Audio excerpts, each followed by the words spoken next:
তুমি না তওবা করেছিলে? তুমি না শুধুমাত্র আল্লাহর জন্য সবকিছু ছেড়ে দিয়েছিলে? বুঝতে পেরেছিলে কোথায় তোমার আসল ঠিকানা? ভুলে গেছ? আবার কোন পাপ তোমায় গ্রাস করে নিল? তুমি তো সেই যে নিজের পাপের প্রতি অনুতপ্ত হয়ে সিজদায় পড়ে অঝরে কেঁদেছিলে। তাহলে আবার কেন দুনিয়ার ধোঁকায় পড়ে গেলে? কেন ভুলে গেলে কোথায় তোমার আসল গন্তব্য?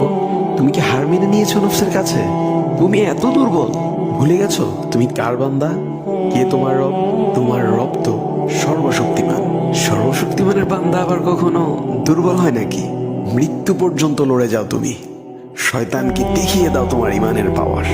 শয়তানের ধোকায় পড়ে অনেক পাপ করে ফেলেছো, তাই নিরাশ হয়ে গেছো তুমি, তাই না? তুমি কি জানো না তোমার রব কতটা মহান? তিনি তো তোমাকে ক্ষমা করার জন্য অপেক্ষা করছেন। তাই ফিরে আসো সেই রবের দুয়ারে, যার দুয়ার কখনো বন্ধ হয় না।